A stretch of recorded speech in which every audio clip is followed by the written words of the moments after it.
or skills that are needed for someone to be prepared for this era of digital analytics, which is kind of already we are in the middle of it, right? And not something that's far out. And along as we do this, right, I'll try to bring in some examples that you may be actually able to connect with. So that's a bit of our plan for the day. Now, when you start with, right, I mean, the first piece around in terms of 3D printing, right? I mean, this is an example of a excavator that was completely 100% 3D printed, right? And as you can imagine, and this was released in 2017. And think about actually the learning. I mean, if you think about the innovation that has happened, right? I mean, this is, I mean, how technology is completely disrupting sectors that we wouldn't have imagined, right? Who could have imagined that you would have an excavator of this complexity that is completely 3D printed? And this was done. And what it just tells you, right, is that there already is and will be much more possible than we might be able to imagine today, right? How we produce our products, how we actually deliver services, how we use and combine resources, right? And so this is something that ultimately you will see that technology disruptions will cause industries to experience more and more dramatic change in the coming 5-10 years than what you would have actually seen even in the combined like last 20-30 years, right? So that the pace of change is increasing rapidly. Now, this is where actually, if you look at, right, I mean, just to bring to life what we are familiar with. So if you look at I think not only is the disruption happening in how you see things around us, but also in the pace.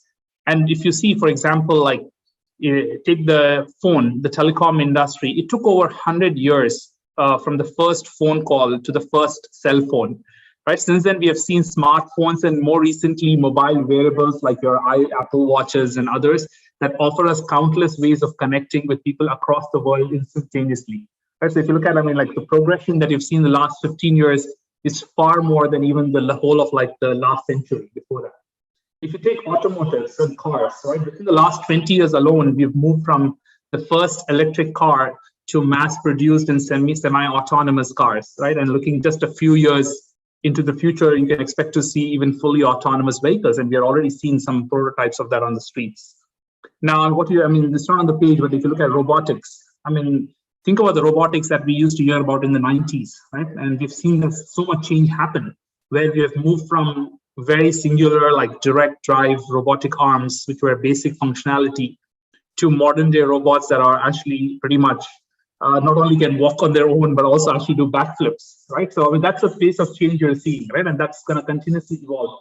And this pace of innovation is driven by three main factors. And this is actually something that you need to internalize, right? The first piece is that data is being created at a very, very unprecedented rate. I mean, you consider that 90% of the data that you have available today did not exist 2 years ago, resulting from so many aspects of life being digitized around us and documented like never before, right? Think about the data collected by our phones, our cars, our cameras, right? And on all the platforms that you and I are all on, right? I mean, everything from the Facebooks and the Instagrams to your WhatsApp and Google and others. So that's one big disruption, I mean, inflection point that is causing this. The second one is around increasing computing power to manage this vast amount of data, right? So now that you have data, the big issue is how do you work with that data and process the data? And what we are seeing is if you look at just our iPhones, our iPhone 10 or 11, whichever is the latest version, already has like close to around, I think, 20 times the computing power of the IBM Deep Blue, which was the supercomputer that actually was able to beat the world chess champion, Garry Kasparov. I don't know if you guys were old enough to remember the match from 1997, right? And so, I mean, you know, we have our phones in our hands that are far superior than the big, massive supercomputers, right? I mean, from less than like a quarter century ago. And modern day generations of smartphones that you're seeing come out of the shops, I mean, like they are already significantly outperforming the iPhones and the kind of Androids we have seen like in the last couple of years. So that's the second piece, right? So it's data, then it's actually the ability to process the data. And the third is actually the increasing connectivity of devices and people. We are currently adding 50 million new devices, including phones, appliances, and machines every week. Think of, I mean, how much you've added, right? And here also we see the kind of reinforcing nature, right? As more connected devices generate more data, which in turn requires more computing and storage capacity to make use of them. So that's how you've actually moved, right? So these are three main things: the data, availability of data, the ability to compute and process that data, and the third is the way actually all this is connected, right? And how actually we are able to bring it all together. Now that brings us to the point of what does digital mean? And these are some of the terms you must have heard in your conversations, right? Everything, I mean, all the jargon, and I'm actually sure I'm missing out like tens of other jargon words that you must have heard of in the area of digital. But it is actually not just about this, right? This is actually not essentially the right way to think about digital. The way to think about digital is essentially around, it is effectively confluence of multiple technologies, which is social, mobile connectivity, processing power, and cloud, or for storage, right? So it's actually going back to the three things I mentioned, right? It's actually about how do you use technologies, social technologies, your mobile connectivity technologies, and combine that with your storage capabilities and your processing power, right? And that's what actually is the kind of it's the all-encompassing superset of that comprises digital. Now, what's happening? So if you look at actually industries in this space, everyone is at different layers of maturity, right? I mean, and as you look at these sectors, these are all actually evolving on a day-to-day basis. And what you see is there is a time when the industry reaches a certain maturity where you see that that digital becomes embedded as a DNA of those industries and sectors. And that's where you see the tipping point. And today what we see is at least there are two sectors we know, media and tourism or travel, that actually has crossed that tipping point, right, where everything is digital around them, right? I mean, media, think of like what the disruption you've seen to newspapers, to cinemas, right, with the Netflix of the world, the Washington Post, and the kind of the online blogs of the world, right? So that's happened. Likewise on travel, like think about it, travel agents. I don't know how many of you have been to a travel agent in the last 1 year. Right? So this has happened, right? So these sectors have already gone through that disruption. And at this point, at the tipping point is when you will see that the winner who actually comes out strong is the one who actually takes it all. And now you have seen, I mean, if you see, like, I mean, if you look at your own life and what your experiences are, you will see that some of these things are also going through that, right? Telecom, banking, retail. I'll talk a little bit about some of these later in the discussion today. But, and if you look at like the clients I serve, they are almost starting at the bottom, right? Which is oil and gas and chemicals. And I didn't plot government here, but government is also somewhere in the middle, right? And so every industry is going through. So irrespective of whichever sector you go in, whether you take a banking job, whether you take a job in the telecom industry or in the chemicals industry, you're going to actually be exposed to digital. It's just that depending on which sector you go in, you will realize how mature the digital environment is, which means the expectations from you also are actually going to be as high, right? I mean, if you're going in a very mature digital environment.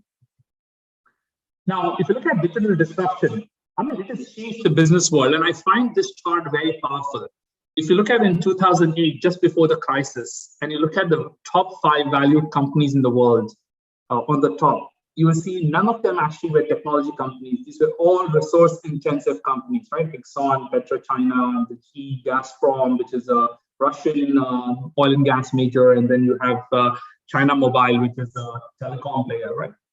And now you fast forward and you look at 2018, 10 years later, the whole list is replaced with technology firms. And I actually just did a quick check, right? And I said, okay, where are they valued today? If you look at, they're just growing, right? I mean, this is, I mean, like you're looking at, like they've all actually crossed $1 trillion, except with the exception of Facebook. But I mean, you know, this is where the disruption is affecting the business world, right? The sectors are being reimagined. The companies, the leaders are being kind of completely, the ranking is redone, right? And this is the big disruption you're seeing in the market. Let me pause there. Any reactions, reflections, or questions?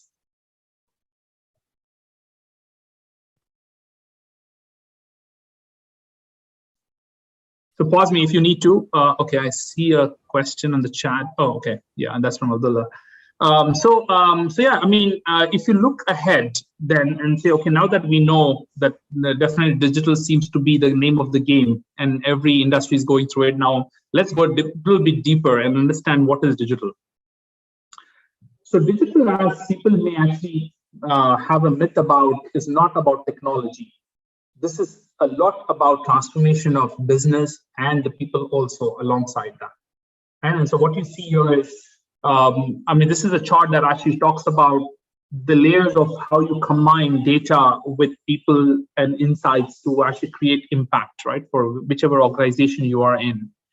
But the enablers around this are important, because not only do you need core IT expertise, which is the technology part, but you also need new skills around advanced analytics. Then you need a lot of domain expertise, because you cannot actually just build something that's generic enough and can work in any industry or any context. And the last is you need change management, because this is not just about planting a new shiny object or a shiny technology in the business, right? This is actually about changing the way we work. And a lot of times it means changing the mindsets and behaviors of people involved, right? And who do that work. So if you look at all of this, right, and again, linking it back to what you will expect to see in your working careers, right, it's going to be that, irrespective of whichever sector you go in, your domain expertise will absolutely be important, right? But then also you need good understanding of these three layers alongside that, the analytics part, the ability to work with data and generate insights, get into the core, get under the hood to understand technology, or find ways to how do you actually kind of drive changes in mindsets and behaviors, right? And drive change in your organizations. So these are actually all the elements that you would need to drive this digital.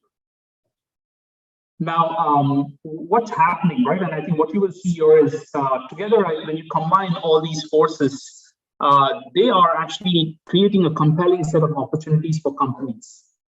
First, they are enhancing the interactions amongst customers, suppliers, stakeholders, and employees within the organization. So there's a lot of disruption in the way the engagement and the experiences happen.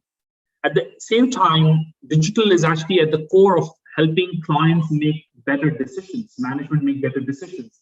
Just like literally a couple of hours ago, I was with the CEO, the Chief Strategy Officer, and a Chief Risk Officer of a development finance institution in Europe.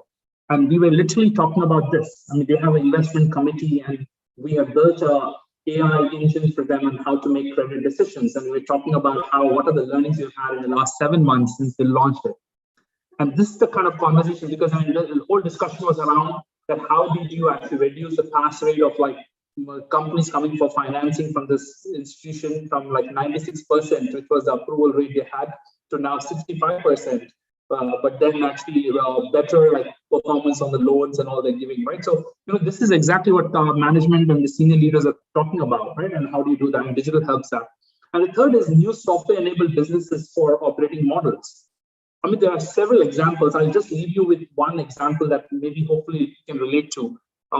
General Electric is a conglomerate that does a lot of things, but one of the businesses that they do is aircraft engines. They make aircraft engines, and historically they used to lend and loan these out or finance these aircraft engines to airlines, right? So if an airline wants to buy, roughly an engine would cost $10 million, $5 to $10 million. They would actually finance it from a GE's bank. So they had their own financial services. They would finance it, and the airline buys that on their books, and they pay loans, and they pay back those loans as well. Now, over time, GE realized that every aircraft engine that's operating produces 1 terabyte of data a day. And as they started to understand the performance of each engine, they realized the amount of insights they were able to gather, that they could actually, with a very high level of accuracy, forecast when the engine needs maintenance. Now, on the airline side, the issue they had was they cannot actually just have, if they have 10 aircraft, they cannot have just 10 engines or 20 engines, depending on whether it's 1 engine or 2 engine aircraft. They need to buy a spare engines as well, in case their existing engines go for maintenance, which means they were sitting with a lot of inventory, with a lot of cost that they had to spend. And now GE came up with this innovative idea of combining these two insights and solving both the problems. So they went to the airlines and said, guys, you don't need to actually finance and take it on a loan from us. We will actually only charge you by the hour your engine runs. And we will charge you a bit more, obviously, but then the convenience is that you don't have to hold this on your inventory and balance sheets.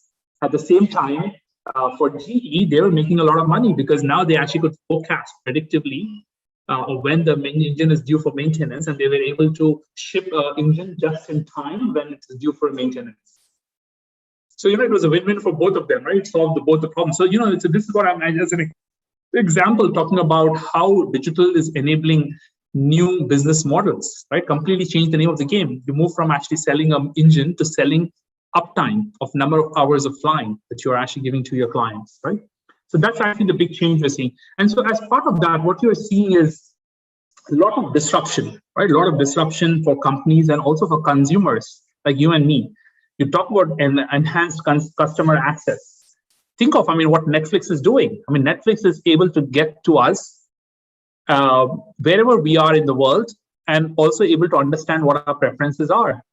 If you actually go and read up and see what, I would encourage you to read up what Netflix does. They actually know, they have enough insights on what piques the interest of viewers and what works, what movies and what TV shows work, that they actually can automatically, using AI without any human script writer, write movie scripts. So that's the level of insight that they have used, right, through diligence, by using digital. Second is reduced cost. Think of, like storage. I remember back in the day when I was running the startup, in Hyderabad, for me to actually run my program and test it in the lab, it used to take me 6 hours on a supercomputer at Tech Mahindra or Satyam back in the day. I used to rent out their facility to do that, and guess what? It was just so hard to do it. And now, if I can think about the volume of data I used to work with, I can actually do it on my machine. Or I can even actually, if I need to, just get a small account on the Amazon Cloud or a Google Cloud platform, right? Amazon Web Services. So, it's actually, the cost of storage is so far lower, right? And it's so easy to access this. The third is disintermediation. You will see that many of these new disruptors have come in that have actually taken away kind of the intermediates, distributors, traders. Right? Think of, what we talk about travel, tourism. Travel agents gone, right? Now airlines can directly, customers can directly talk to airlines either through their own airline websites or through these portals like your Make My Trip and others, right? So there's a lot of that happening. And I'll talk about SBI Yono. I think many of you are familiar with, and we'll spend some time talking about that as a specific case example, right? But there are many things. And then the last piece is transparency, right? Now you exactly know what's out in the market, so you can make those choices, whether it's comparative analysis or whether it is actually understanding like reviews from consumers, right? So huge disruption, right? Historically, what felt like a very safe business model for companies is now completely out in the wind, right? And everything is up for grabs. At the same time, you are actually seeing that not only for companies, but also for consumers, right? Now we talk about convenience, ordering on Zomato or Swiggy, right? Is like what's easy. Ordering a cab on Uber or Ola, right? Makes it very easy. At the same time, it's quicker. Like, we can actually listen to audio and kind of watch videos on Netflix, Spotify, Geo Savan. like God knows, right? How many platforms we have there. It's cheaper. Now, WhatsApp is an amazing way. You can actually do business on WhatsApp and almost no cost. Higher quality, right? You have access to choices as a consumer that you can make that otherwise you were previously not having access to. So with all this disruption, I think there are 5 things that companies are doing. The first one is they are actually doubling down on new business models. So they've realized that technology by itself is not going to solve the problem. And this is what actually many consultants like us are telling our clients, that technology is not the panache to your troubles, right? It's actually just an enabler, and you need to really solve the underlying business challenge. And now, companies are realizing this. They're actually focusing on like, hey, how do I transform and disrupt myself before someone else comes and disrupts my business and takes away my share?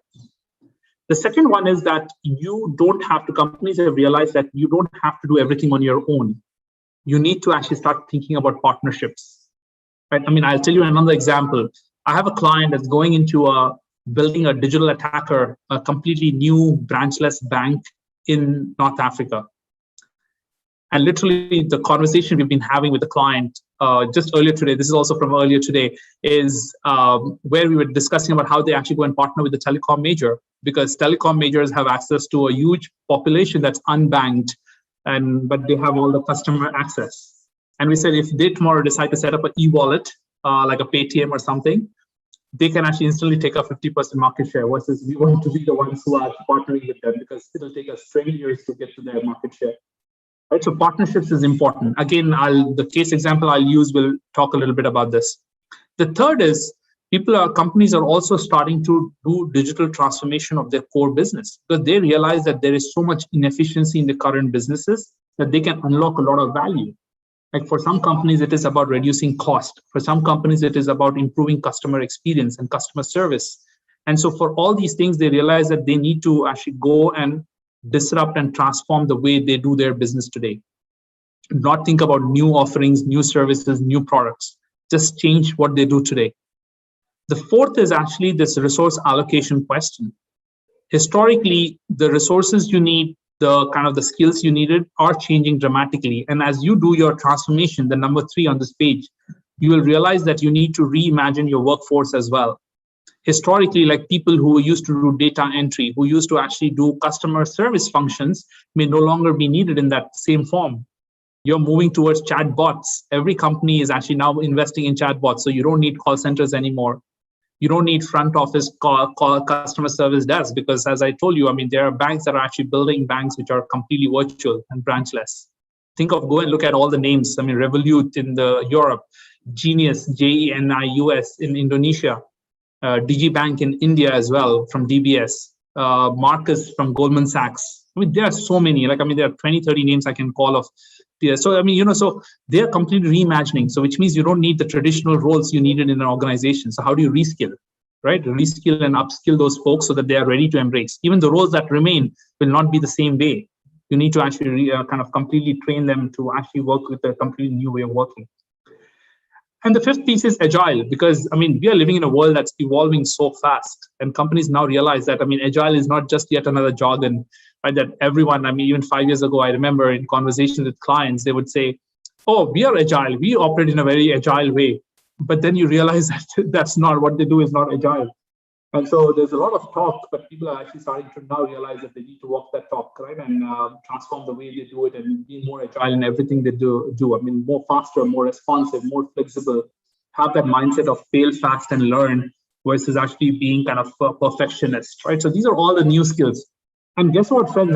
This is all going to impact you, right? This is all going to touch you. You're not going to be insulated from this. When you join your jobs in whichever companies you're going in, or if you are an entrepreneur, you become an entrepreneur, you're going to be playing in this space where companies are actually going through a combination of this, right? Every company is going through a combination of this actions that they're taking. Now, which brings us to the point of around what is a digital transformation itself? And that is actually, just so you know, this is the number 3, because that actually is the core of everything you do on 1, 2, 4, and 5, right? And as I mentioned to you, we always think of digital transformation as a triple transformation, we say. It's a combination of your business transformation, your technology, and your organization.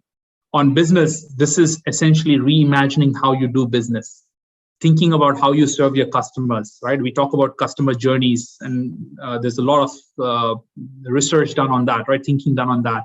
It's about design thinking. How do you apply design thinking to business value creation? How do you actually adopt agile delivery, as I was talking about, but also how do you adopt data and analytics-driven insights to run your operations of your business and make decisions? So that's on the business side. So you need to actually also focus on that. And then comes the technology part as well, which is how do you move towards a very modular, very agile and lean kind of technology ecosystem that can change very fast. If you look at some of the startups, I'll tell you the example of Pokemon. Pokemon was developed by a company, a small startup called Niantic Labs. Niantic Labs actually developed this initial platform of Pokemon for $600,000. And if you look at the valuation today, it's actually in the billions.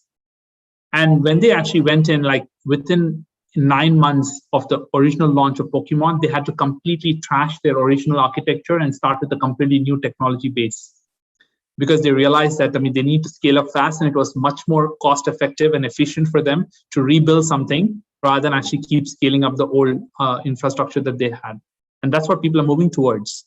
Companies are, people are moving towards like cloud-based platforms, right? That are different from the traditional technology platforms you're looking at. Right? I mean, I have a client, a government client that's looking to build a national data platform to create transparency on the data in the ministries for the general public. And we have been having discussions about like using cloud platforms, having actually the kind of the best of class infrastructure elements, APIs. I mean, I would not get into the jargon, but like, so that's a discussion we're having on technology. And the last piece is organization. I mean, you can say that as a business, you're agile, but unless your organization changes the way they work, the people actually change the way they work, you're not, right? And so there's a whole conversation around how do you embrace agile as a DNA within your new ways of working? How do you hire and train new skills? I mean, there's also actually organizations as they go through the digital transformation has to have new skills, both on actually the technology, the digital side, but also on actually other areas like marketing, digital marketing. And obviously we will have, as part of our program, we will have many of my other esteemed mentors who actually will talk about some of these topics. So you need new skills. I mean, you will see, I mean, like talking about supply chain, about marketing and sales, I mean, completely new ways of working and new skills that are needed in the team.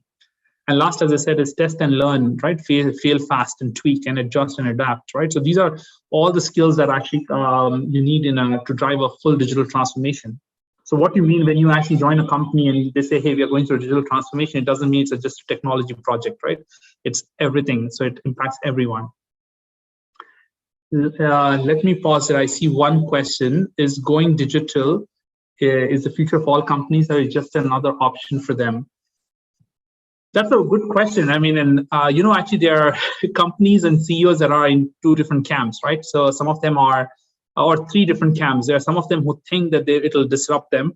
And so they are already making efforts to disrupt themselves and be prepared for that and lead that, right? Lead that disruption rather than be a receiver. There are some people who actually believe in that, but don't want to take that risk and experiment. So they are actually staying back and like saying that, hey, I want to be a fast follower.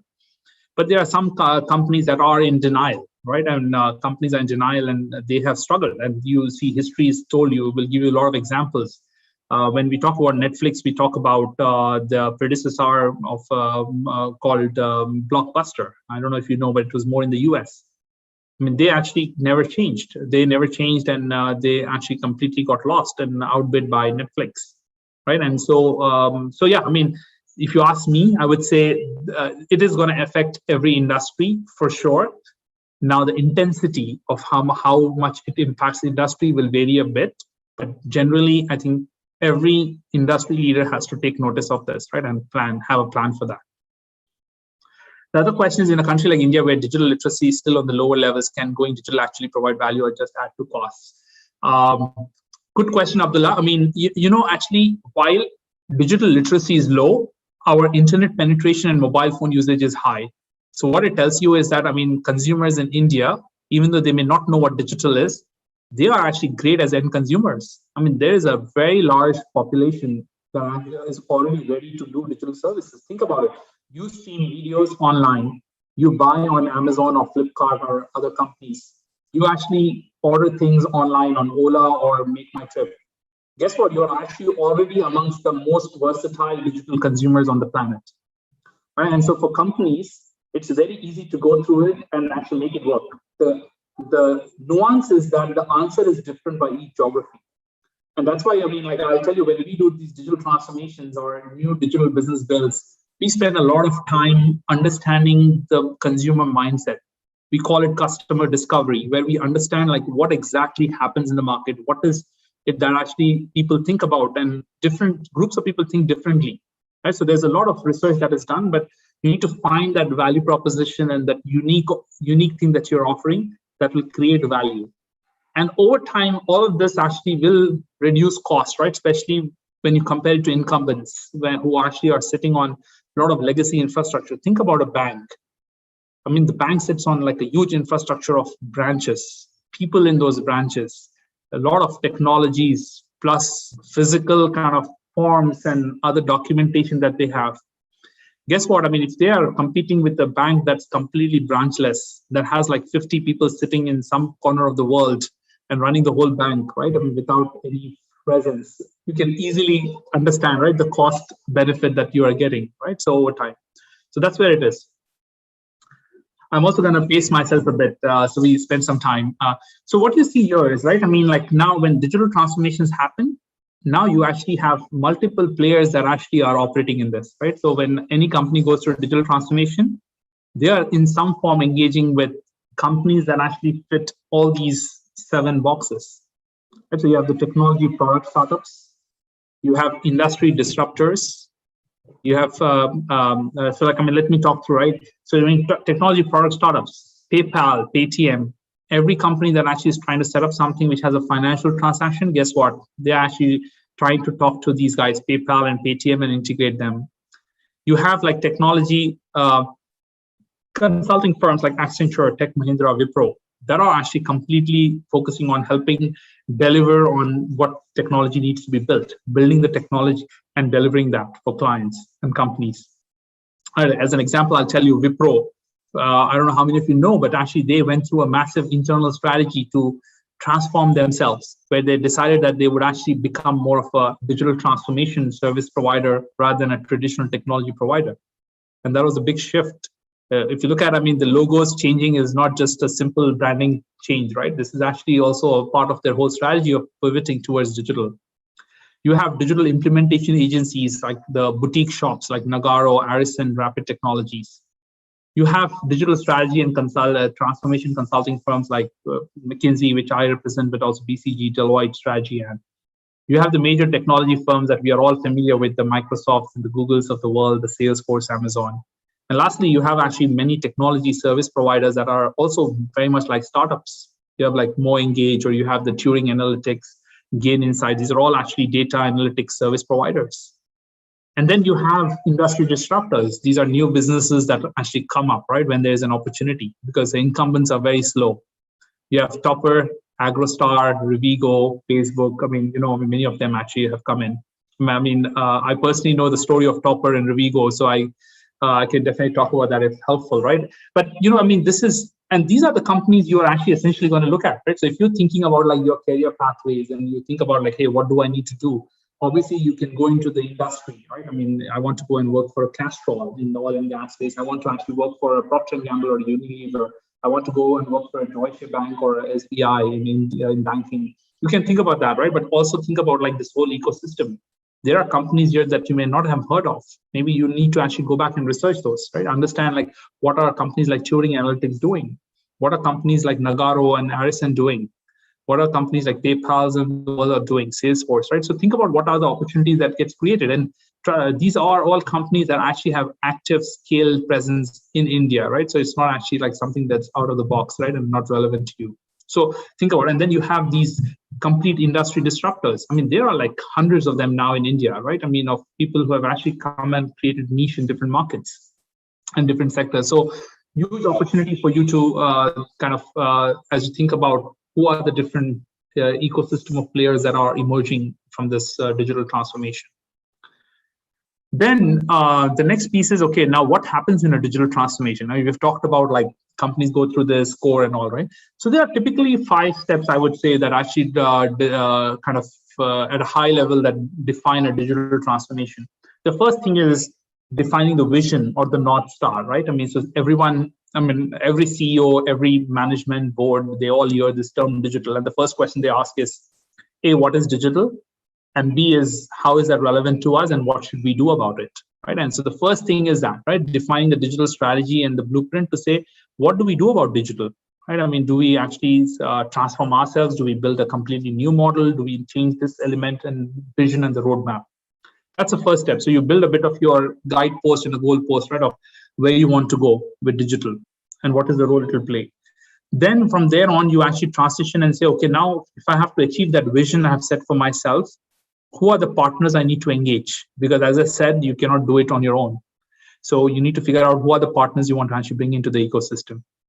Once you have done that, and some of these activities are in parallel, right? So it's not a sequential process. But then you also are actually looking at what are the technology partners and products and offerings that you need to actually put in place to enable the strategy and the vision, right? And once you have this, which is actually you have all the ingredients and the recipe with you, then you say, okay, now how do I start cooking this, right, and building this? And that's where you get into the implementation part of implementing the technology roadmap and implementing it. And then the last piece comes is once you have it all set up, you also need to go to market, right? You cannot actually just change it and then let it kind of sit, right? Because you need your consumers to know that you are now different. If you are an existing player doing it, you need to let them know that you are actually now very different. You operate in a very different way. You are a new entity of yourself, avatar, right? Or if you're a new business, obviously you need to launch in the market. And that's where the last step comes in, is what we call go to market, right? I mean, how do you actually go live and bring this new model, new operations to the market? So these are the typical activities that happen in our digital transformation. Let me pause there. I would love to entertain any questions from the group here.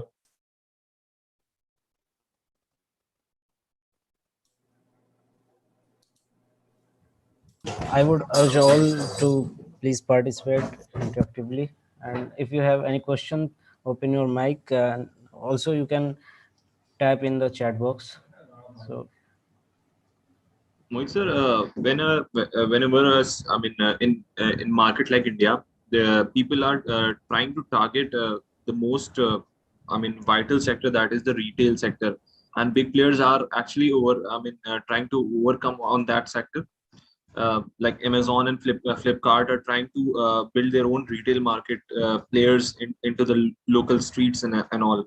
Like some if like people, this youngsters are trying to launch their own websites and trying to build a network. So building a ecosystem which is totally digital, while there is a like huge amount of pressure of competition from big players, how can people like entrepreneurs can do that in this? Good questions out there. Yes, I think the reality is, if you're going into the most common areas of retail, you might be a bit too late as an entrepreneur, right? Because a lot of eyes are on it. And the reality that it only makes it more challenging, but it's not a dead end, right? Because the idea is for you to find the small niches in those markets, right? In those opportunities, to say where you can actually create value. And that only means that you need to look harder. I'll give you an example. It's not from India, but it, I think, will hopefully drive the point. There is a company, a startup that like a Ola, that started in the Middle East in 2013 and 14. It was called Careem. They started as a car service. At the time, Uber was not in the market. And so they basically said, okay, I'm going to actually get started. And they essentially figured out what was the pain point in the market at that time. And lo and behold, fast forward, after a lot of hiccups and all, 2 years later, they were actually in a steady cruising mode. And guess what? Uber took notice and they came in. But for Uber, this was actually a very small market compared to the big markets like the US, the Europe, and India, right? So for them, they didn't want to change the business model. And what this new entrant, the underdog Careem did, was they actually started disrupting their own business model. They said, we are going to make it super adapted to the local market, to that local segment, which actually was a small rounding error for Uber globally. And so they created new things around, like, as you know, in Uber, like, there was no human interaction. Everything was on the app. They said, no, we will have a call center because people love calling and booking rides. They actually started doing luxury cars and tiering kind of the drivers based on the classes. Uber didn't do that. For us as consultants, like, Careem actually started allowing us to bill using project codes and directly to the company versus every time pay using a card. Uber actually brought it into the US market 3 years later in 2017 in the US. So they actually started disrupting the market. So Uber came in, tried to compete, couldn't do it. They offered them $1 billion. Careem didn't accept. And 2 years later, like in 2019, Uber offered $2.5 billion. Careem took it. It was a startup that was started by two of my colleagues at McKinsey. And guess what? In 6 years, they got actually exited at a valuation of $2.5 billion in a market where you could have imagined that Uber coming in would have actually taken away their whole business. But they didn't. So going back to your point, it is a bit harder, but not impossible, right? And the key thing is for you to challenge yourself and see what is the clear business problem or a customer need that you are trying to solve, right? What's that unmet need? And see how you can do it better than, right? Sometimes you have these big players who may actually not have the sight of what's happening on the ground, right? They may actually take the big picture view. And so how do you actually go and solve this? I mean, there are so many stories we hear. I mean, I was just reading randomly on a social media feed today. I mean, a guy who actually started selling export reject textile products. And he was a peddler who was selling those. And he ended up actually building a 50 crore empire in a few years. And guess what? I mean, like no one actually, no retail major like a Shoppers Stop or anyone would have actually imagined one went into that space. Right. And so he created that niche. So there are so many stories. I'm sure you look around yourself, you will find 10 stories, right? So that's how actually you would do it. Any other thoughts? Any other questions? Yes, sir, I have a question. Yes, Abdullah. Sir, isn't going digital risky? I mean, I can speak for myself, but I have this apprehension that it is a bubble that is going to burst soon. And I'm certain that there would be people like me, but I can speak for myself. So, sir, is it a bubble really? In what way? Sir, in ways like, sir, if we talk about law and enforcement, or we talk about privacy issues, or we talk about something which doesn't even actually exist in the physical sphere, it's all digital. So, isn't it more risky? Yeah. No, see, I mean, every innovation comes with its own risk, right, Abdullah? I mean, there are a lot of challenges, right? Every time you're going into this new uncharted territory, you're always asking those questions. And that's why, I mean, like even with data, digital, like there's all these questions around data privacy. I mean, with robotics, there's a whole question of like, where do you bring in the human element of emotion, right? I mean, so there are all these questions, and I think it's a balancing act, right? And this is where you talk about responsible capitalism or responsible business, right? And ethical business, where people are always, I mean, companies and leaders are making these choices. And you are actually always having this question of like, how much do you want to push the limits, right? And without kind of compromising on some of these values, right? And so this is often the question, and it's a lot of times is driven by the values and the kind of the barometer that leaders running these institutions have. And that's why you see that there are certain institutions that misuse and abuse this innovation, right, and take it to a wrong end, versus many others who actually are always answering this question, right, of like, hey, what is morally right to do as a business. So yeah, no, I think, but I mean, see, the reality is still, I mean, Abdullah, I don't know if that still actually proves the point about like actually it being a bubble, right? At the end of the day, these trends are here to stay, right? I mean, we may not choose to do it, but there will be enough appetite in the economy that someone will actually embark on this opportunity, right, and take it on. So let me actually move us along, and let me go through one more segment. So I wanted to actually bring you the example of SBI YONO. How many of you know this? Can you just do a raise your hands using the Zoom feature?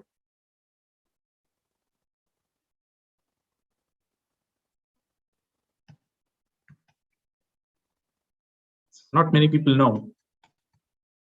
I only see 5-6 hands raised.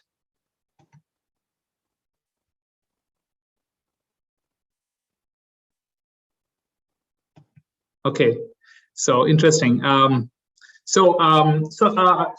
YONO stands for You Only Need One, right? And essentially what SBI did was, obviously, as all of you know, I mean, this is like literally the bank that identifies Indian economy, right? I mean, it's an omnipresent bank. It serves 1/3 of the nation. I mean, like it serves almost every corner of the country, right? And I forget, I mean, some of the statistics around this, but they've actually, so they're more pervasive, but at some point they realize that they have to go through their own transformation. As I was saying, those 5 steps, right? They actually went through that exercise and they literally implemented all those 5 steps, right? So they said, okay, first of all, how do I go and reimagine the way I do business? Second is they said, I mean, I need to go and find an ecosystem of partners. Third is I need to actually transform myself internally. Fourth is I need to actually hire and bring on new skills. And the fifth one was change the way they work and become more agile. And they did exactly everything, right? And this was a very long journey. I mean, what you hear of YONO is like, I think from 2017, but this journey started like a couple of years even before that, right? And so, I mean, what it is today, right? I mean, what it is today is it's actually the largest digital bank, right? I mean, it serves 1/3 of the nation. It is a marketplace and ecosystem that actually connects, I believe now, more than 100 partners that actually offer different things. It's like, as the name suggests, right? You only need one. So it's like a one-stop shop for everything. And their focus was on customer experience. They had heard this loud and clear and again that the customer experience in India, generally for retail use consumers, was weak. And they said, our whole anchor is around customer experience. We want to go and create what they call customer delight. And guess what? I mean, Professor Ansari is a marketing professor, so he will actually give you the distinction, right? But customer delight is like kind of the one level higher than customer satisfaction, right? Of how do you actually not only satisfy the customer needs, but actually wow them with something that they don't expect. And this is what actually Yono was intended to do.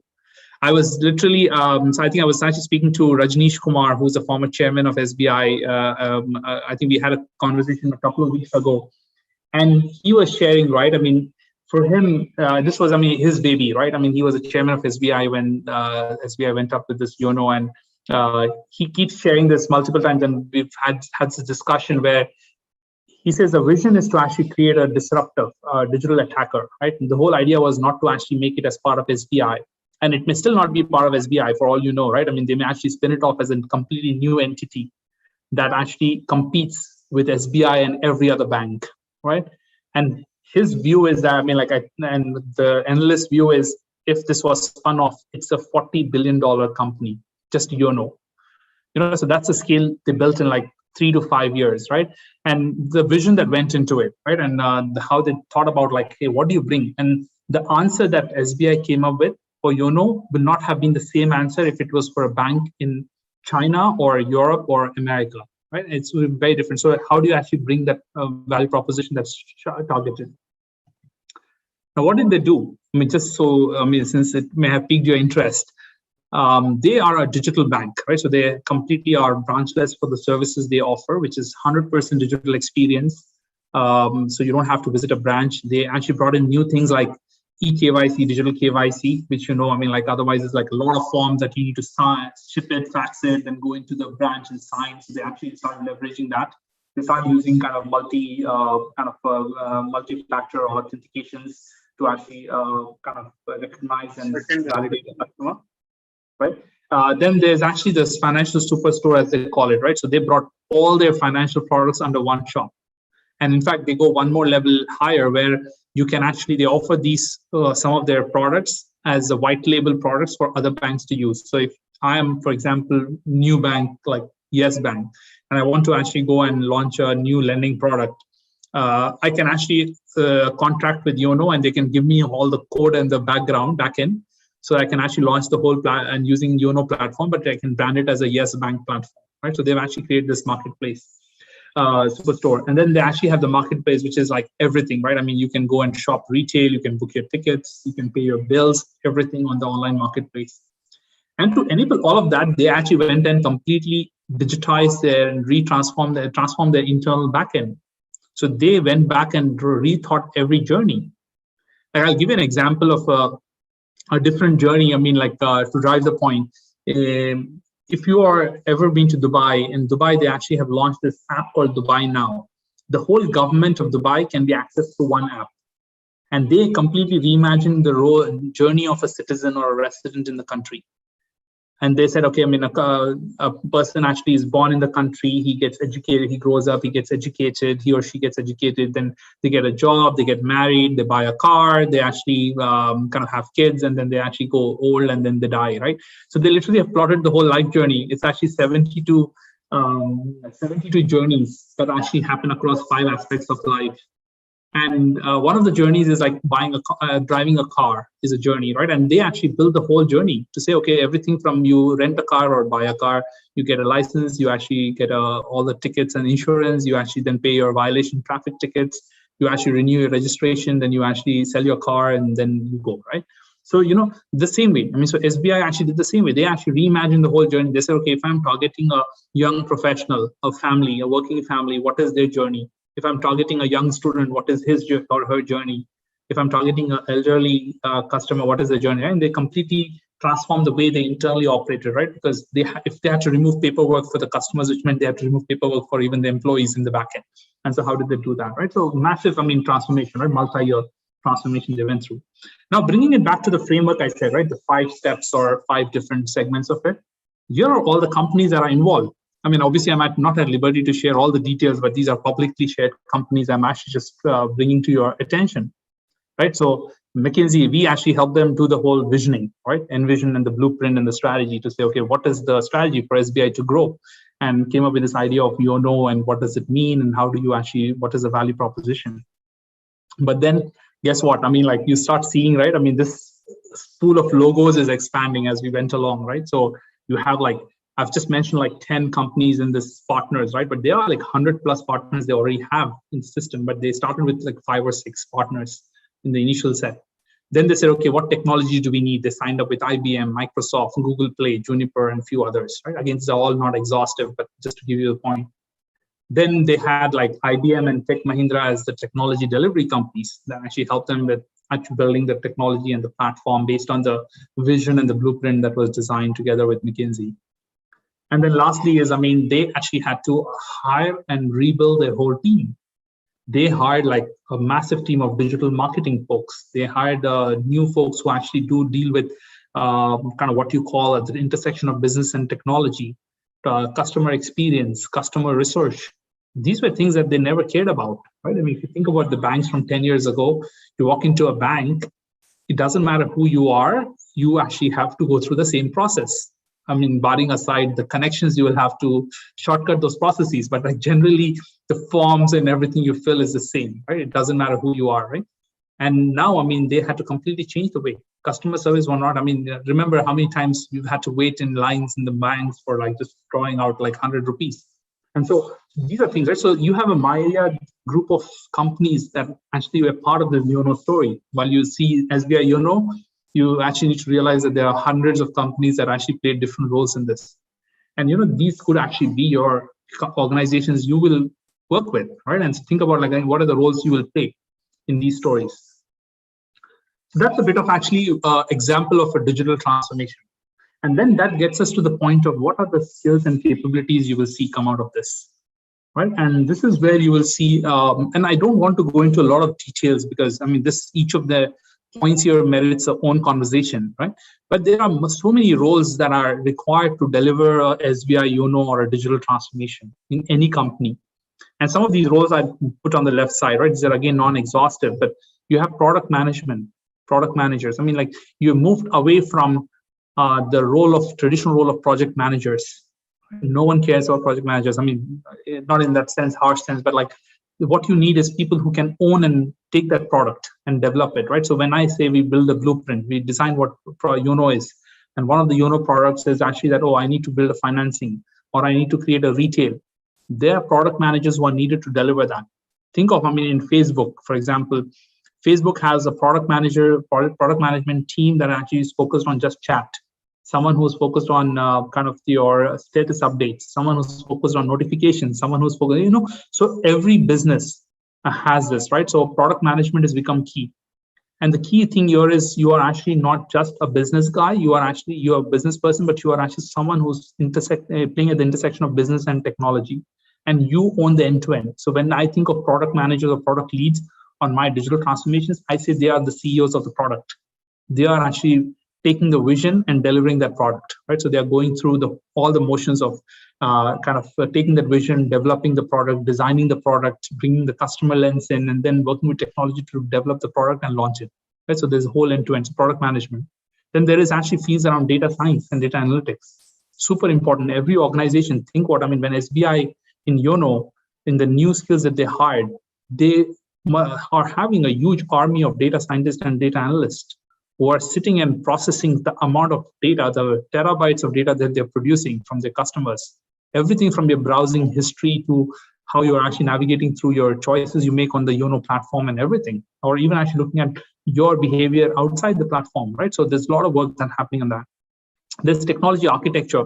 Traditionally, you may think that this is a very core technology role. I have to be like a core technology guy who grew up in the IT industry. Partly true, but partly not. Because now, I mean, technology architecture is also about creating business value. You cannot just give a random kind of design of technology and say, okay, go and develop this. You need to build technology that actually makes sense and creates business value. And so a lot of times, I mean, when we are working on these digital business builds, we have technology architects who actually know what the investment cases are, well, how do you actually make a business case to invest in those technologies and not just give a random actually or something that actually is just technically right, but may not be the best from a business standpoint. Then you have product service design. I don't know how many of you have heard of this new field of design thinking. I mean, I didn't know until 6 years ago, right? I mean, you talk about design thinking and like you have designers who are kind of focusing on customer experience. These are not people, I mean, just people who actually draw fancy kind of websites and create wireframes for websites. These are people who actually are at the core of customer research and discovery, who are actually know how to engage with customers, understand their needs, and develop products and services that tailor to the and meet those unmet needs, right? So there's a lot of new roles created from that. Digital marketing, as I said, is another big field that has been created, because as all these businesses go, think of a bank that has no branches. How do they reach to the customers when they have no presence in the country, right? And so this is again an important field. Then you have technology sales and business development. This is not just the traditional sales of like, want to go and sell a Microsoft license or an SAP license or Oracle license. This is about actually how do you help clients solve a business need and be in those conversations where you are actually helping them be their partner rather than a seller, a commercial seller, right, who's trying to sell products and a vendor. So how do you shift that mindset from being a vendor to your clients to actually being a partner to the clients? And the last is this transformation change management, right, which is somewhere transcends into the boundaries of HR, but actually also has its own role of how do you actually enable transformations and change in your organizations. And all these roles are important and they're new, right? These are a very new forms of roles that are actually emerging in the space. In every industry, every company, right, that's going through this, you will see these roles. The good news is that, we have several of the sessions lined up ahead of us in the coming weeks, right, that we will touch on many of these, right? So I have my friend, Roshan, who will talk about product management. I have Poves and others who will actually talk about data science. We have people, Ansari and others who will talk about digital marketing. We'll have Mr. Mubin, who will actually talk about sales and business development. What are the new roles? Shara will talk about HR and change management. So we'll touch on all these, right? But I would actually encourage you to learn more as you go along. And what is needed is essentially this. It's this term I want to leave you with is you want to actually become a translator between business and technology. And that's the kind of the nucleus of this role, right? How in each of these roles, how do you actually translate and understand the business implications to make technology decisions or vice versa? Second, which also then means that you need to have a basic understanding of technologies. You don't have to be a pro at like programming and I need to know every detail of technology to make a choice, but you need to be able to ask the right questions, which means you need to understand a little bit about it. You need to be aware about innovation that's happening. The last thing you want to do is be blindsided to innovation that's hitting the industry that you are in. So how do you actually stay ahead of the curve and learn about what's happening, right? Again, yesterday we talked about this briefly, read, right? Be informed, stay informed, right? And just always have that hunger for actually learning more about what's happening. And the last piece is data and analytics. This is something that actually will be there. Irrespective of what you do in digital, there's always that element of data and analytics. At the end of the day, that's the core, right? That's the foundation on which digital is kind of emerging, right? There's, the availability of data and the insights you can generate from it. So how do you actually get familiar with some of the basic things that allow you to thrive in a role, even if you're not in a data analytics role, right? And so these are, I think, some of the things I would leave you with. And then, I think that's basically it from my end. So, as I think I always love kind of ending with this quote. The pace of change has never been this fast, yet it will never be this slow again, right? So let me pause there. I'm going to get off the presentation and would love to field any questions from this group. Sir, I have a question. Yes, Rajat. Sir, we are talking about digital transformation. Sir, is cryptocurrency is a perfect example of a digital transformation? Because there are some countries questions about the legality of cryptocurrencies. If a person start his venture to accept cryptocurrencies as a medium, so is it legal, or what is the future about cryptocurrencies?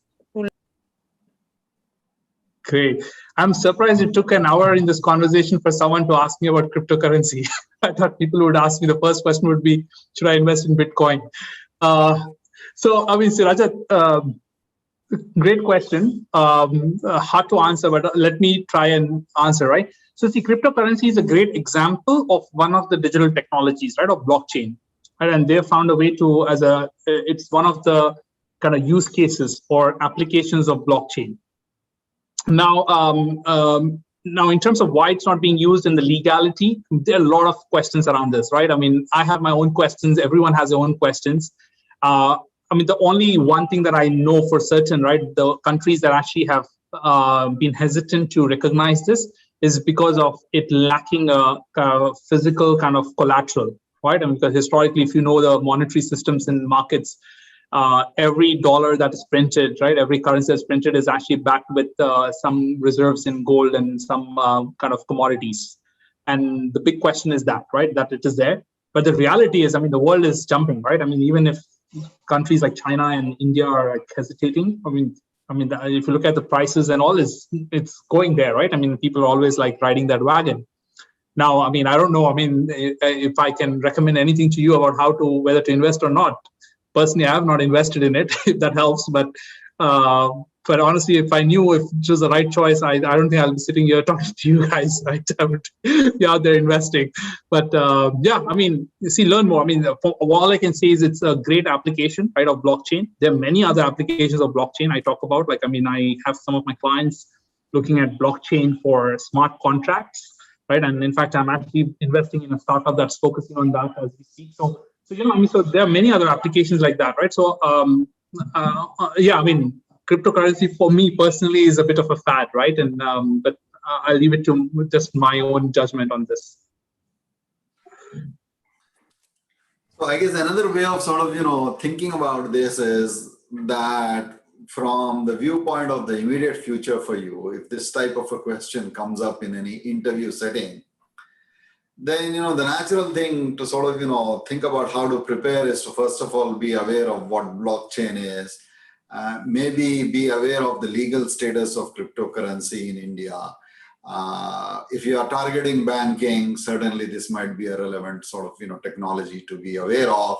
If you are also targeting the technology sector, then again, I'm sure, or digital transformation and so on, these alternate forms of payments would matter. So I think the one advice that, you know, comes out of this is that, you know, all of you should be at least aware of the underlying technologies, their legality, their prevalence in the world, where they are headed, etc. Just to be informed, sort of, you know, MBA students in some sense. That's a good point, Professor Ansari. I think it definitely, Rajat, makes for a good interview question. So I think everyone should be prepared to have a view, right? I don't think there's a right view or a wrong view, but everyone should have a view on this. Sir, can I ask a question? Yes, Farhan. Yeah, sir, like as Rajat asked, I was also thinking that this cryptocurrency, can it be considered an investment? Because a person is tweeting and the prices are going down and up, it's really fluctuating by his tweets. So can it be considered an investment? Farhan, I don't know if I mean, I'm the right person to answer that, right? So maybe we should have a separate conversation on this. I mean, see, volatility is what also scares investors, right? But it also draws people who are more have a higher risk appetite, right? So I'll leave it at that. But unfortunately, I don't think I'm. Yeah, it is not necessarily just tied to cryptocurrency, right? If you had invested in GameStop or AMC in the US, you might be aware of this Reddit group and how it is influencing stock prices. So I think we live in an age wherein, you know, volatility is driven by a number of factors, and youngsters are, you know, driven towards investing and trying to make a fast buck. And I think it is not just inherent to cryptocurrency. Yeah, and I agree. And I think all I would say is, as investors, it's a very difficult period to be in, right? Investor in, because if you look at, as I think Professor Ansari is alluding to, there are so many external factors, sometimes even minor factors, that actually have major implications on volatility, right? Think of, I mean, for those who follow football, Cristiano Ronaldo actually like pushing aside the Coke bottle suddenly kind of threw Coke stock valuations down by $4 billion. Like Elon Musk like writing something about kind of Bitcoin or the cryptocurrency that he was fishing for, Dogecoin or something, right? I mean, suddenly like amped it up, or I mean, so it's like, I mean, people, some of these influencers sneeze and the whole world gets a cough, right? It's that situation right now. So, but yeah, that's there are a lot of factors that drive this. So I would like to add one question to this Yes, cryptocurrency. So actually, as you have told us that it's a fad that is going on, so how has it been capable of sustaining it for such a longer period of time, and still this is going and supported by so many investors that they are tweeting and telling the whole world about it. How such big economies like USA has made some policies towards the right side or towards the positive side of it, while such economies like India and China are on the opposite side of it. As someone just mentioned in the comment, that China has um, started its own digital currency. So why are they on the contradiction of it, that on one side they have been undermining that they are going to shut down the mining of Bitcoin, while on the other side they are accepting their digital currency and starting to launch it. So I would like to say that if this is a fad, so how can it be able to sustain itself for such a longer period of time? We know that it has been for a very longer period of time. Yeah. So, Isha, that was just my opinion, right? But honestly, I mean, I don't know if it's a good use of our time to discuss cryptocurrency on this call, right? So maybe it's a good conversation we should have on the sidebar. But yeah, I mean, honestly, because I mean, I just don't feel credible enough and capable enough, right, to even comment on this. That's why, I mean, I don't invest. I don't think this is about cryptocurrency, this session. Yeah. So we should, think about digital transformation and how it can impact you. There's a question from Pratik here. So trying to comprehend such huge amount of data can be counterproductive as well. Is there a fine line between overanalyzing and effectively using? Absolutely, right, Pratik? This is the 101 of data science, right? Is you don't want to actually just boil the ocean, right, by looking at data and and trying to see if you generate insights. Because you look at the data long enough, you will find insights that you don't even need, right? And I think the reality is that's where we typically use a more hypothesis-driven approach, right? So when we look at data, we always actually spend time thinking through what are the questions you want to answer, right? And also on top of it, layer some hypothesis you would have on what do you aim to get what insights you aim to get out of this, right? And see if you can prove or disprove that.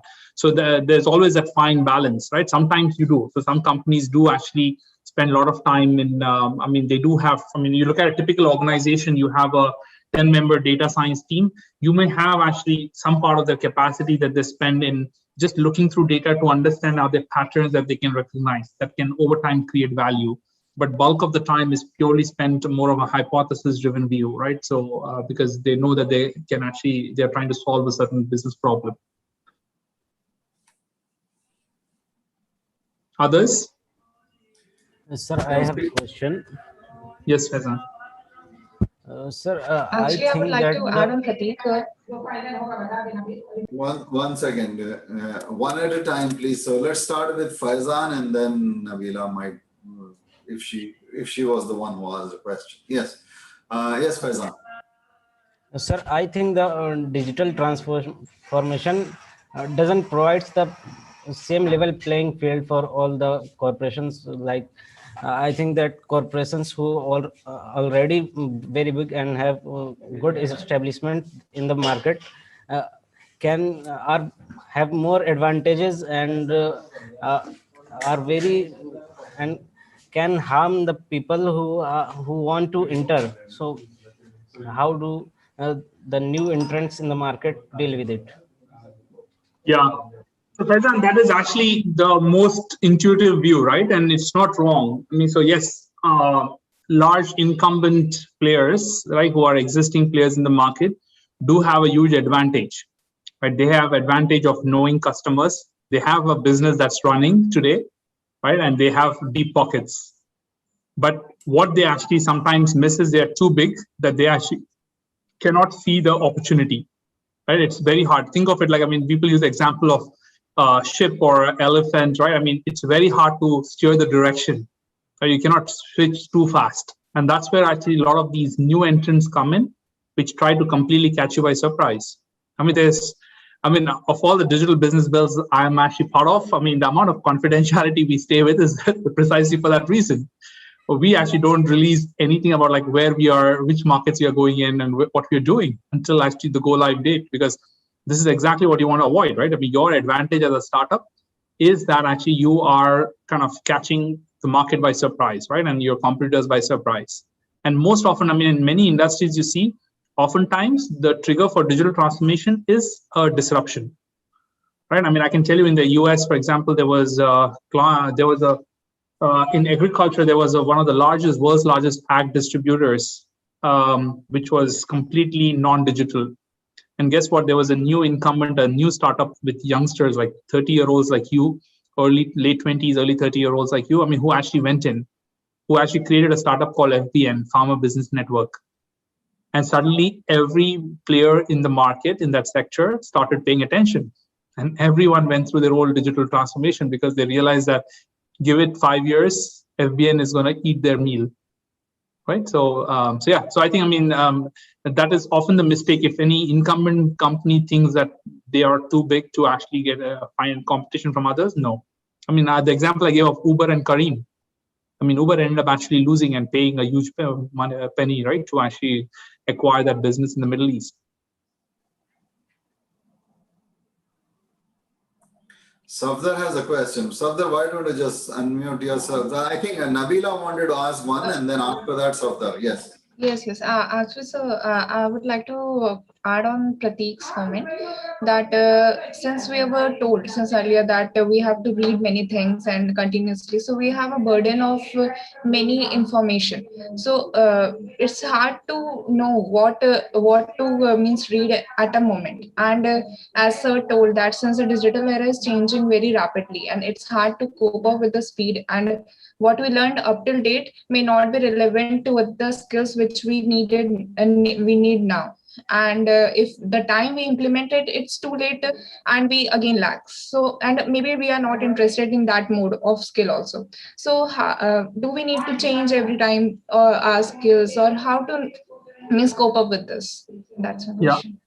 No, Nabila, that's thanks for bringing that up, right? I think that's an important question. I'm sure is on multiple people's minds. See, the reality is yes, I mean, personally in our own lives, there's a lot of information overload, right? We have so many sources that we are looking at, and it's very hard. And as we discussed yesterday, we have just added on another layer of recommendations for you guys. See, the reality is you have to parse a bit, right? You have to parse and select based on your interest, your passion, but also actually where you see the value coming from, right? I mean, the list I shared yesterday is not a list I look at every day, right? There are 2 or 3 I read religiously, but others it's more random, right? And likewise, you will have to figure out. But the key thing here is this is not actually about just direct skill building, right? All this learning and reading and exposure is about building critical reasoning and your problem solving skills, right? Building your muscle. Because at the end of the day, irrespective of whichever company you're going in, more often than not, the skills that you have gathered so far, both from your business school now, but also before, is very likely going to be irrelevant, right? If not at the time of your hiring, at least in a year or two, once you join the company. I mean, I can tell you, I mean, like there's so many things I've learned in school that I've not been able to actually apply. But what that learning gave me is the foundation to build my problem-solving muscle, right? I actually was able to understand how do I look at a problem, how do I identify how do I build my pattern recognition skill, how do I actually look at a problem and structure it and solve it. But at the heart of it, we are all problem solvers, right? I mean, my wife is a physician. We all talk about this. I tell her, I mean, she's also a problem solver at heart. She's actually looking at patients and she's trying to solve a problem for them. So we are all, irrespective of whatever role we are in, we are always solving a problem, whether it's a business problem or a individual problem, healthcare problem, whatever it is, right? And so I would say use this opportunity to expand your knowledge purely to actually build your muscle around how do you look at problems, how do you build your critical thinking skills, right? And that is what will take you. I mean, I'm just going to use an example. I mean, just by the virtue of reading and being informed allows me to get exposed to so many of these stories that I see. I mean, I have not spent time in India for the last 15 years, but But just staying connected through reading is what actually guides me on what's happening in India.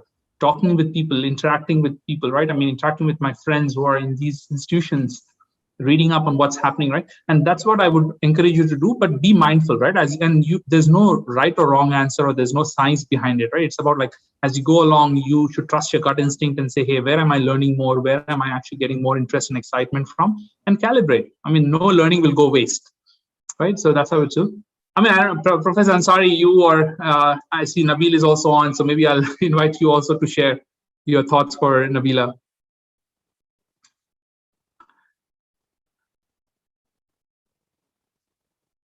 We have both Asra Yasmin and Nabila Dani, I think, on the call. So if you want to add to what Moid said.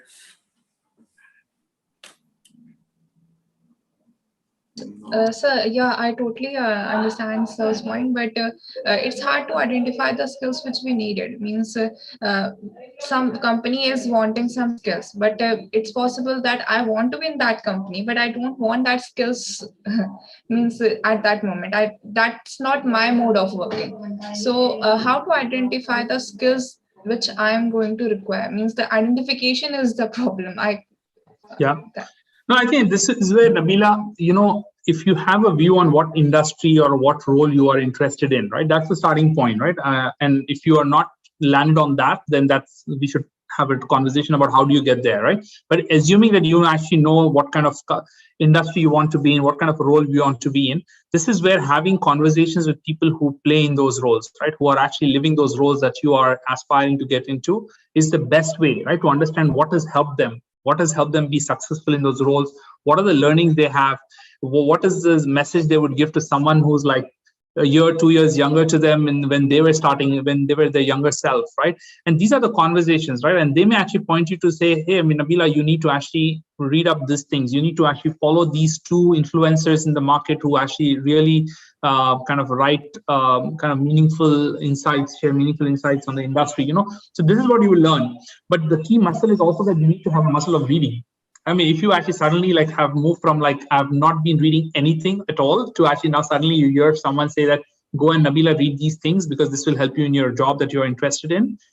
Trust me, it's going to be very difficult, right? I mean, so you need to always read. I mean, oftentimes that's why it's no joke that most business leaders, irrespective of whatever the schedule is, they always find time to read.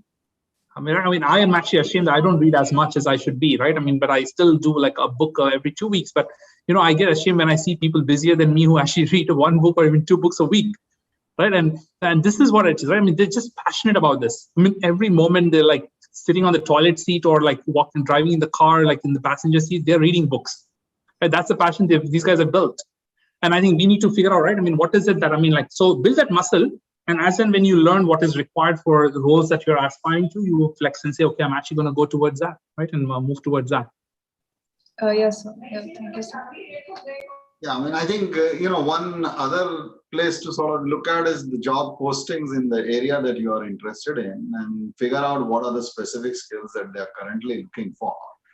And then try to project. I mean, in the sense, where is this field going and what might be stuff that is likely to be important in this particular area? What are some of the trends?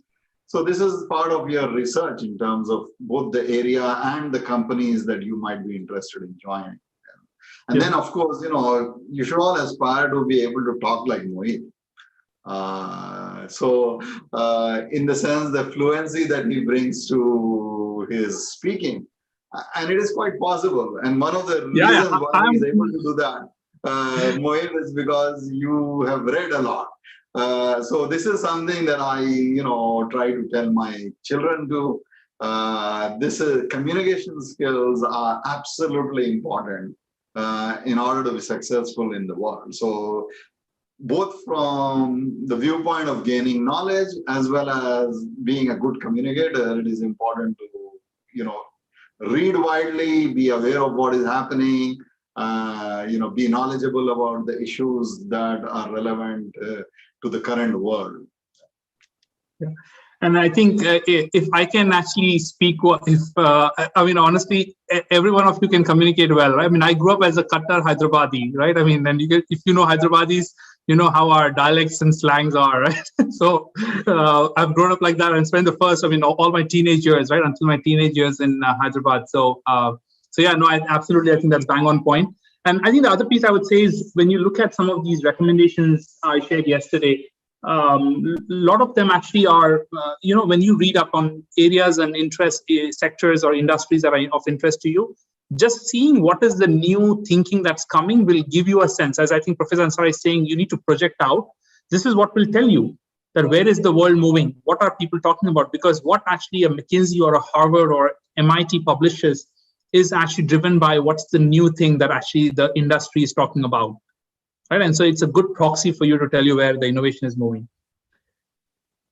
I have one question, and Safdar, maybe I'll, unless Safdar, you have a different question, but I can answer what you have typed in the chat, and then we'll go to Rajat after that.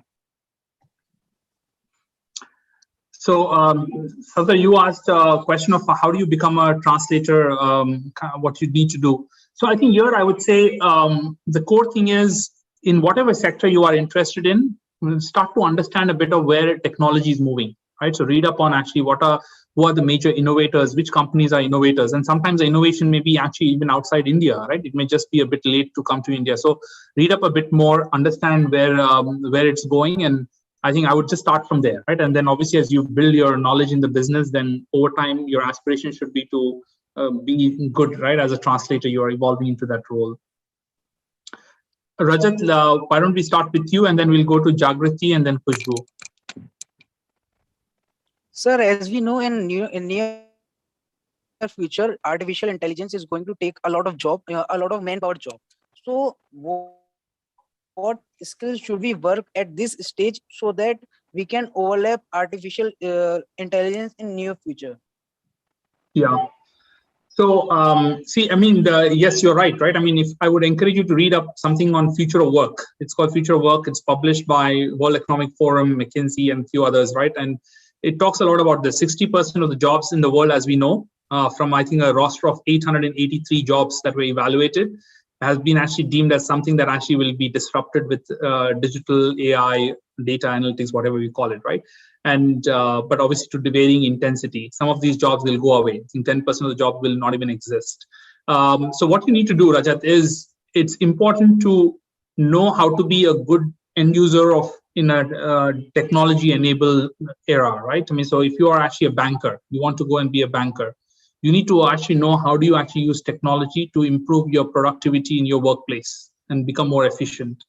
If you are actually a sales guy, a business development guy, you should know how to use CRM tools, because that's going to be the core of how you actually your day-to-day work is going to be driven. I mean, historically, you may have carried a Rolodex with all the visiting cards. Gone is that era, right? You're going to move to actually a complete Salesforce or a Microsoft Dynamics CRM tool. So how do you actually change, right? So I think, again, it goes back to the point of, I think, Rajat, just being prepared.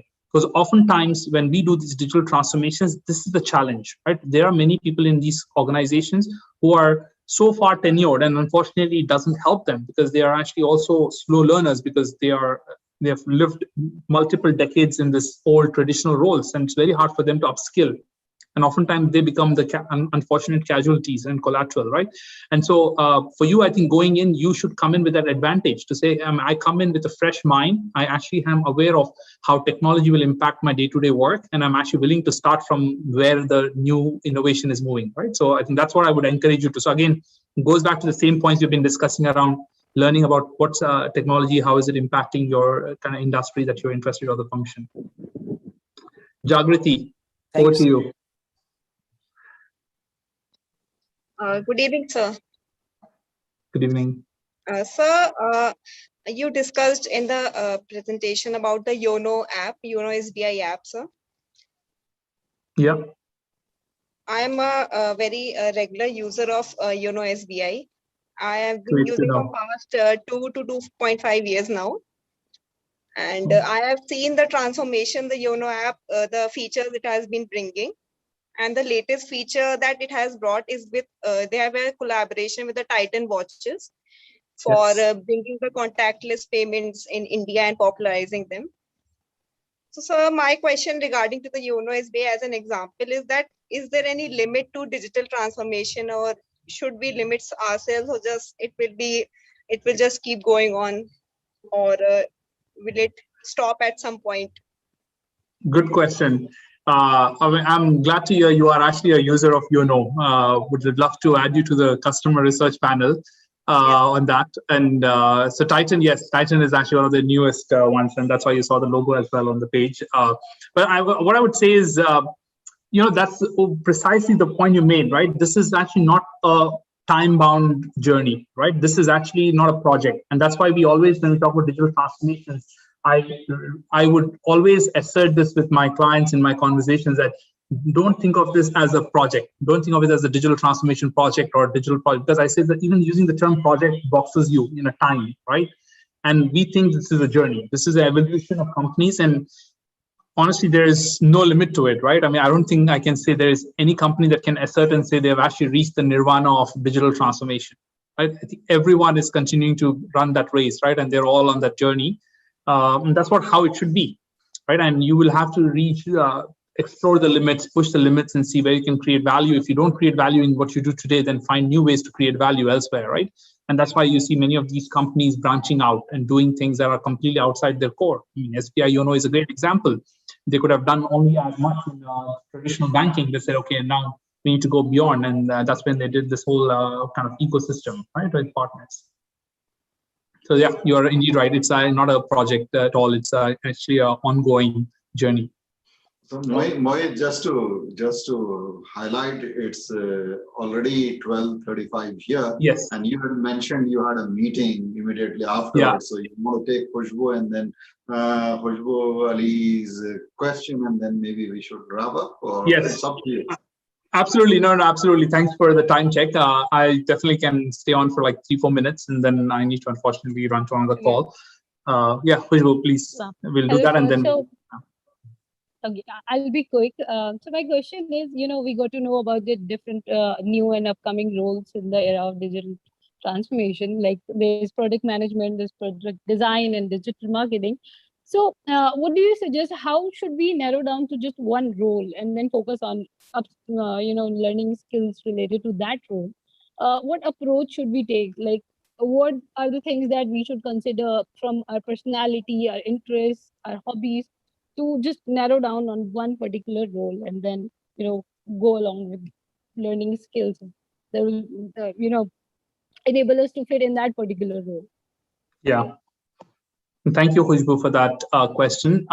So if you look at some of the roles, right, let's take the example of product management or data analytics, right, or even sales and business development. Many of these roles, Khushbu, still require the underlying sector knowledge or the domain expertise, if you remember from one of the pages I was sharing, right? So you still need a bit of that. There are some roles which are very functionally specialized, right, whether it's technology architect roles or digital marketing roles and all, right, and design. So, but by and large, many of these roles still need that, right? So I would say, unless you are actually very keen to move into a professional services firm, like a technology consulting firm or a implementation partner, is where you could actually go into some of these roles directly as a functional expert, like as a product lead or as a data scientist, which is you will still actually benefit from knowing about these roles, but actually anchoring on getting into an industry, right? If you have a preference for industry, if you say, hey, I want to be in banking, and over time I want to evolve into product management role, guess what? You still need to start in the grassroots at banking, right? Yeah. And then you actually, over time, you build that skills, you actually are more savvy, because at the end of the day, and next week, I think you will hear from one of my friends, Shara, and she will talk about banking, careers in banking, and ask us this question, right? I mean, like, what is the typical journey of a person to start from a traditional banking role and moving into a digital banking role, right? A business role in that, right? And I'm sure she will have a better answer than I did, right? But that's what I would see, right? If you actually have a very clear idea of which role you want to be and you are informed about that, then yes, you can narrow down and say, hey, I want to just focus on data analytics or data science roles, or I want to actually focus on design roles, right? But by and large, most of these roles will actually be very functionally specified. But when it comes to business, you want to start in the business side and then move into those roles, right? So many of the product owners I work with, product managers and leads in digital transformations, have grown up in the traditional business, right? So they were managers, or they were actually sometimes even junior or sometimes senior, right, in those roles. And just because, I mean, they were a banking person, they knew how it works. And then you found people who were very creative, right? So when I used to select a product manager, I would recommend to my clients to choose someone. I would look for someone who actually has a domain expertise, but also has the willingness and the open mind to actually learn and embrace new things, right? Someone who can think creatively, who has a bit of an edge on technology and all, right? So these are the factors we look for. So hopefully that answers your question. Sir, like, are we even supposed to, narrow down on one role right now? Like, I think, like, what you mean to say is we should focus more on the function. Like, if you want to go in banking, so we should be more focused towards finance and marketing and all these things. So is it the right time to narrow down on that role or not? I mean, see, Khushbu, I think at this point, what would merit you realistically is narrow down on a sector, right? And maybe a couple of functions, right? So you say, hey, I want to actually do sales and business development or marketing, something, or HR, right? But in this kind of business sector, right? You start from there, keep this in the back of your mind and see, because most of these roles naturally would actually come either from internally, right? Where people are selected internally in the organizations, or they may actually kind of be experienced hires from outside, right? It's very rare, realistically, for you all to actually get into these roles of a product manager from day one, unless you have been a project manager before your MBA, right? So that's what I would suggest, right? That's what I would start with, right? But it's important for you to know what it takes, right? So at least because they're all testing, right? They're all testing this because the person who may be interviewing you may be a product manager, right? And he or she's going to ask you these questions, right? About how do you think about this? Great. Friends, thank you, Khushbu. Friends, I know, I mean, I'm actually unfortunately have to rush to another commitment I have, but this was a great discussion. I love the questions. I'm sure there are more questions that will come up. So feel free to use our WhatsApp group and reach out to us, or reach out through your mentors, moderators today, right? I mean, Abdullah, Faizan, and others. I mean, so reach out to them, and hopefully we'll have a chance, and let us know if there's any more questions. Happy to connect at another time. I just have a quick question, if you don't mind. Sure. Taha, do you want to actually share it with me offline, and I can actually respond to that? Sure. If you want to share it through Safdar or Abdullah, I'll pick it up and get back to you. Yeah, sure. Okay, thank you. Yeah, I mean, Moid is already late for a meeting, so otherwise he would have stayed around. You know, he is a hotshot consultant, so it's so it is difficult for him to take more time right now, but he will be happy to answer your questions on the WhatsApp group. He's on the student WhatsApp group, so he can answer to offline. Okay, so please feel free to post any more questions there. And I think the next session is next Sunday by Shara. We will also reach out to you about the group discussion sessions via the WhatsApp group, and let's see how we proceed on that. So I guess, Safdar, we are ready to wind up, right? Yes, sir, absolutely. Okay, wonderful.